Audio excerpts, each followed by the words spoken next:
work together. So how y'all doing this afternoon, guys? Doing good. Yeah. Yeah. Beautiful day out there. Okay. Yeah. Now, you drove up in this big, beautiful vehicle that you said was electric. Yeah. It's our mobile service unit, 100% electric, going out to service people out in wherever they are. Yeah. So. Yeah. I mean, I know the technology has been getting better and better and better. People are still thinking a lot about the old style EVs, and I've heard more and more that the batteries are better, the motors are more responsive and use less electricity. Yeah. What do you get on a charge? And the thing's a massive vehicle. That one I put at 100% charge. You know, it's recommended to do it at 80, but I just gained some mileage. I get about 210 on a full charge, but that's if it's not windy. Sure. That's like any vehicle. Giant wind sail there. Oh, yeah, the thing's massive, but that's okay. So you can take that just about anywhere then and do remote work? Yeah, it's becoming more and more. We're getting out there, trying to get oil changes, not my favorite cup of tea. We're going to start that more, but, we kind of got it to the point where we're ready to roll it out completely. Mm-hmm. So it'll become more of an option for everybody here, especially at the General Motors store. I know Brandon from Honda here, he's got a mobile service unit also. I don't know exactly what they do, but we do a lot of program update recalls, mainly little recall stuff that save the customer time so they don't have to come into the shop and go out to them and get that taken care of. And I'm glad you reminded me. Honda, we got the Chevy side, we got the Honda side in here both. So if you've got questions, yes, you can go ahead and send that to 775-5559 or call. And if these gentlemen don't know, they know where to look it up, and we can get it back to you later. Yeah, our powers unite. So there you go. A text to 775-5559. Can you guys explain how the new Tundra hybrids work? I understand the electric portion is more for power than fuel efficiency.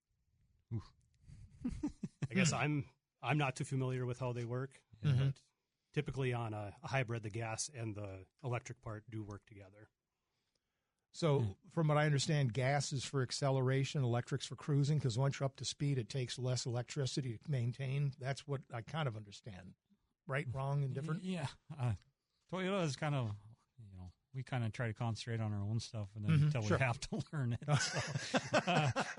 So, I mean, back in General Motors days, the transmission actually was a generator and it charged it. But I don't know. From what I understand, those Toyota hybrids, people like them when they get them. Yeah, I've heard they're pretty durable. Yeah. Yeah. I've got a boy in Utah that's got one. He absolutely loves it. And Utah's not flat. So 775-5559, you're on Rydell Car Talk. Go ahead, caller. Hey, thanks for taking my call. So please don't pile on me here with this question, but I'm considering a diesel vehicle. Do I want to buy new or used?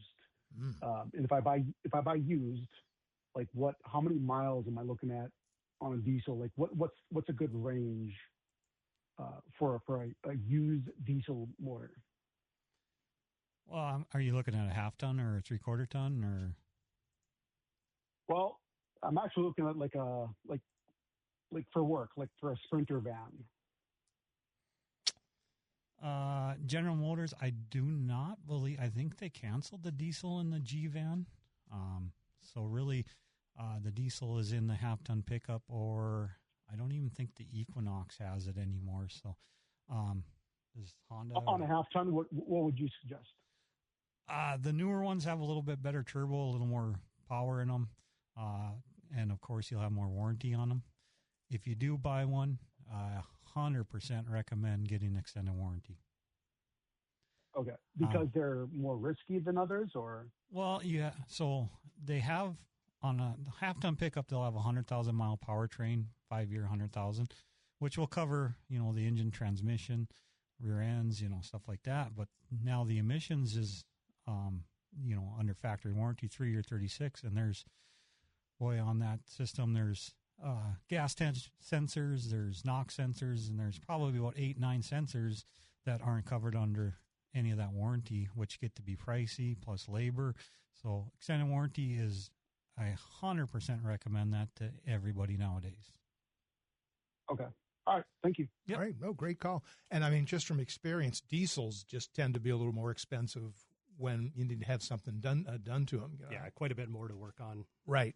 Well, I mean, it's kind of an offset because on the one thing, they can go a lot longer to run without any problems. But when you do have an issue, because I had a diesel half-ton Suburban, nice truck, went years without really having anything, just get it looked at annually. But when something had to be replaced, it's just a little more expensive. Well, the engines and that nowadays is pretty good. It's once they put the emissions on it and put the DEF system in it. Oh yeah, that's where we get our headaches from. I mean, you could be a sensor in the back throwing the sensor in the front, telling it that, and it could be bad DEF fluid. It's not as easy as you think. It's the code tells you what it is. No, that's what O'Reilly's will tell you, but not us. But you got to tear down into it to find out what's exactly going on. The code is kind of like a guide, maybe, to point you in a direction. Gets you in the right direction. Yeah. Okay.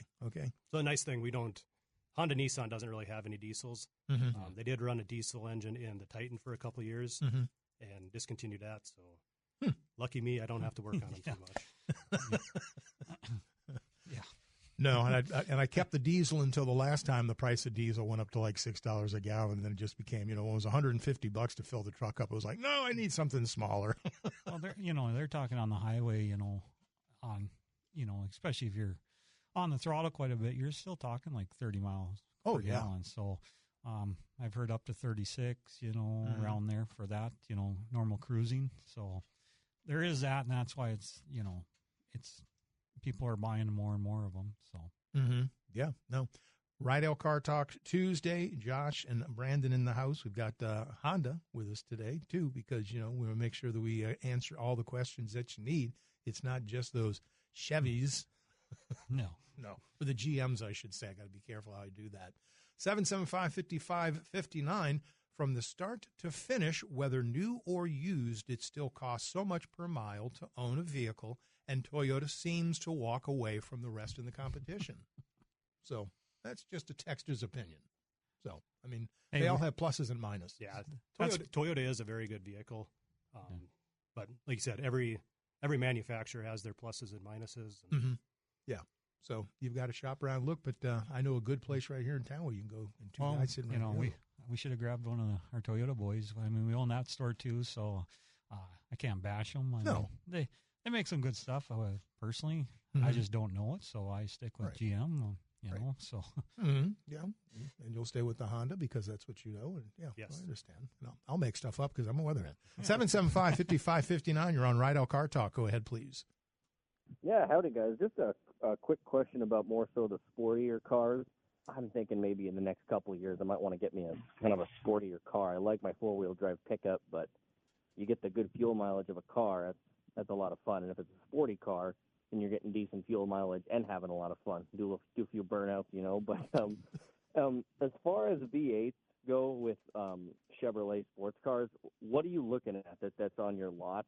And if you don't have much of those, the sportier side of Toyota. I know those two don't belong in the same sentence half the time, but as far as like the series you guys had a couple of years ago, the 8E86 remake with the Subaru Boxer engine, that's pretty cool.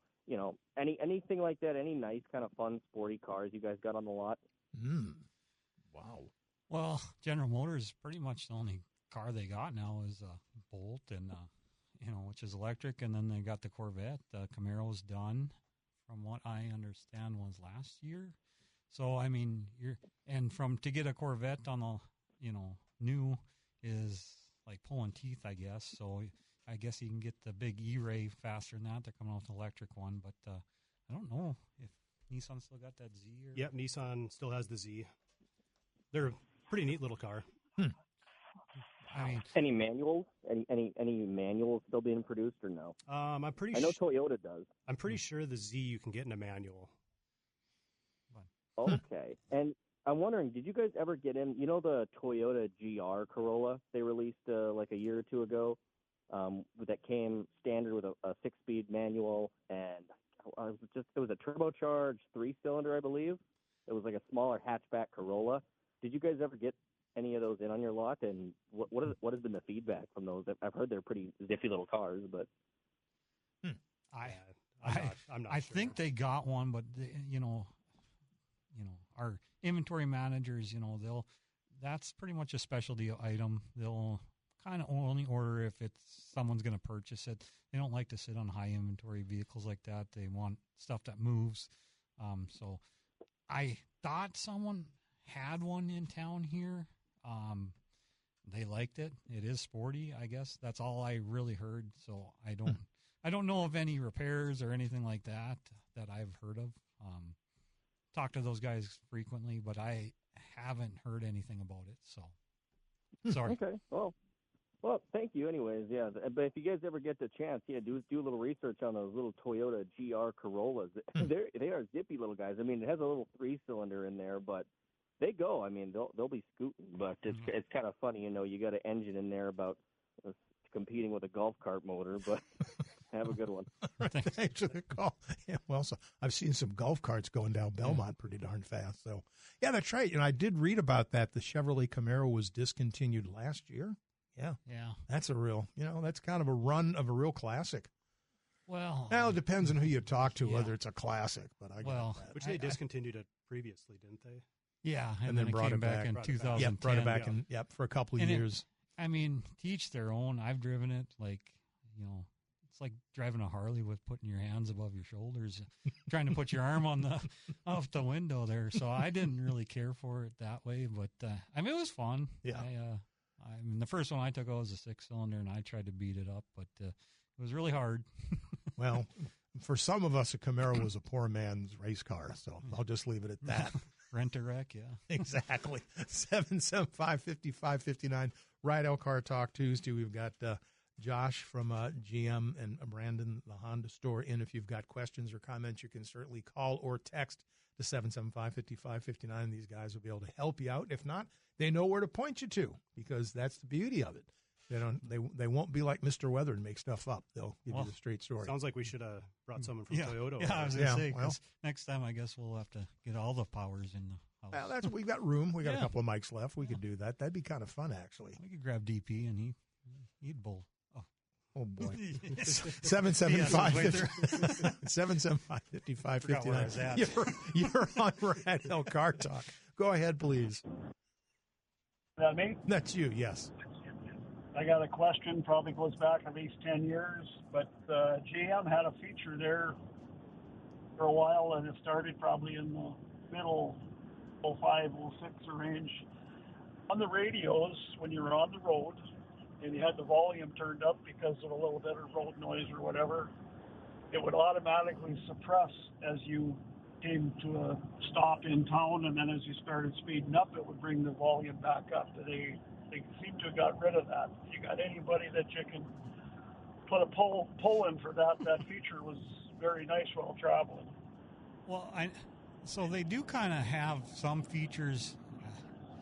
This is bad of me. I know you go to your home button now and you got your little iPad screen there, but there is a bunch of settings for volumes. You can turn up your phone. You can do some certain stuff, like it'll mute it at certain points. But the old RMS system, I think there is like what do they call it? Auto volume density or something now, I think they call it. There is a setting in there. It doesn't work the same as it used to, but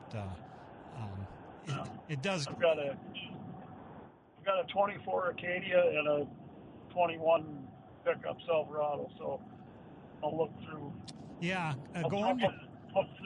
They give you that Acadia's got so many things on the screen there, it's getting you lost. Yeah, there is a factory reset in there, so if you screw it up, just go and hit that again. But go in there and play around in those settings. I think it's because you can change like your chime volume and stuff like that. All that stuff. But this is just when you're driving, listening to you. Like listening to you, I'm driving on the road right now, but when I slow up at an intersection way out in the middle of nowhere, then it's still blared. Yeah. But there is some setting in there. I don't remember what it's called, but there is some in there. So this was another feature. I mean, years ago, I'm a little bit older than Mark there, but you could go in and screw around with somebody's car and turn up all the volumes and all this stuff. And then when they went to start it, it was just blasting at you. And that stuff didn't do it with those aged vehicles. No. Now they do. Yeah. So. Sounds like an old Okay. tech Yeah. of ours. All right. No, appreciate the call. Yeah. That that volume stuff was because we got older. We got deafer.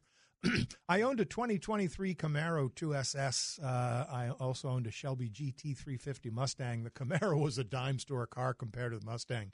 Any Mustang, just my 2 cents. I don't disagree with you, Texter. I'm just saying that for some of us, the Camaro was the poor man's Mustang. Just saying. Couldn't afford a Mustang, but Well, those big ones are fun. I mean, they had a little more pep in them than that 6-cylinder standard one. So. mm-hmm. Yep.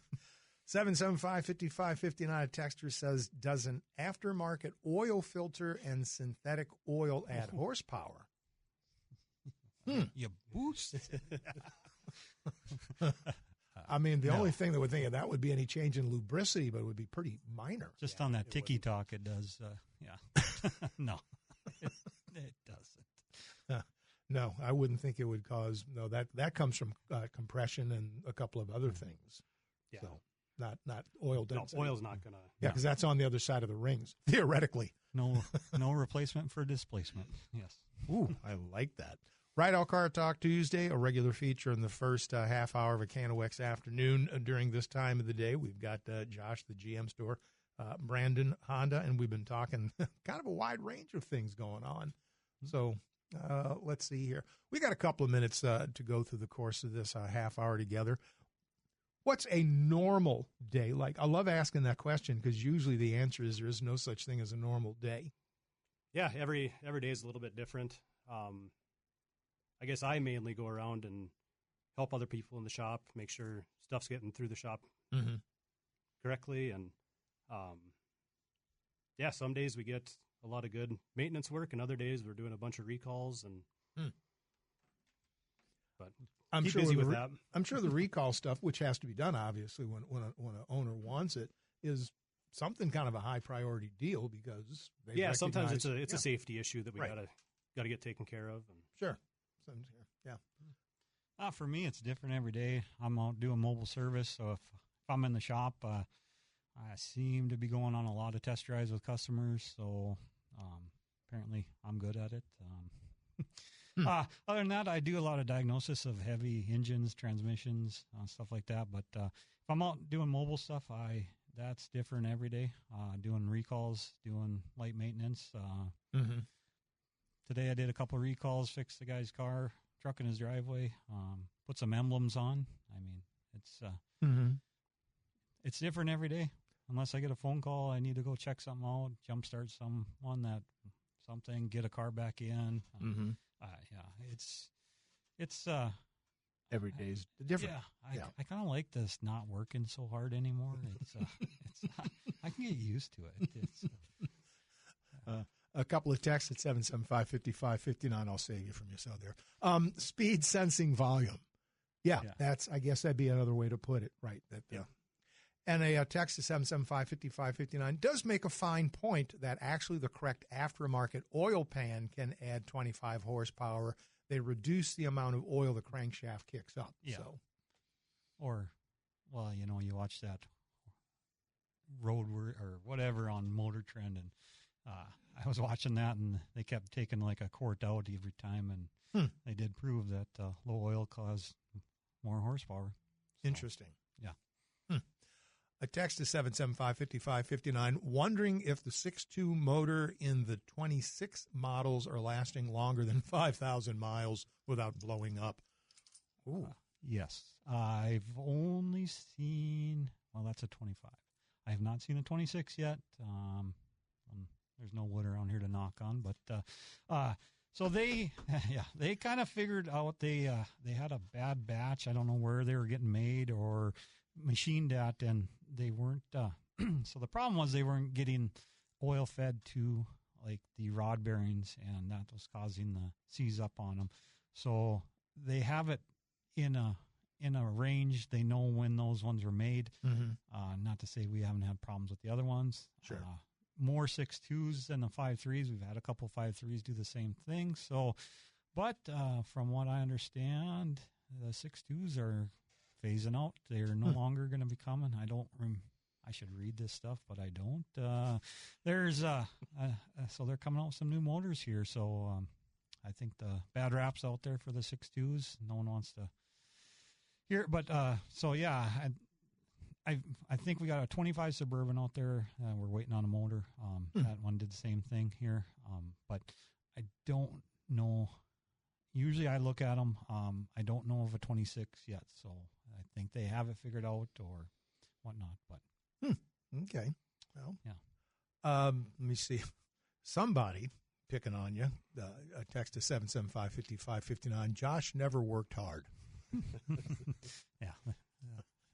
I made it look hard. Well, that's. I learned that from an old Chief Master Sergeant in the Air Force a million years ago. Walk around the clipboard, have your hat pulled down low and the sunglasses And on walk all the fast. time, and walk fast, Yep. and they'd let you go. Yep. My son has a 2011 Nissan Altima 2.5 with 140K, and something seems to be draining the battery, which is 2 years old. Is that a common problem that it could be? Nothing common on them. If it has an auto start, that's the first thing I would start with, taking that auto start out. Sometimes those can go bad and cause it to drain. Like a little ghost voltage? Yep. So, okay. But other than that, nothing really common on them. Okay, that's interesting. I'd not thought of that. A little something in electronics that just doesn't shut down. Yeah, sometimes the brain for the auto start can malfunction and stay awake and cause a draw on the battery. Right, pulling just microvolts, and over time that does accumulate. Okay. Let's see. A texter wants to know, you do mobile service and also diagnostics. Do you combine the two, say, for a home mechanic?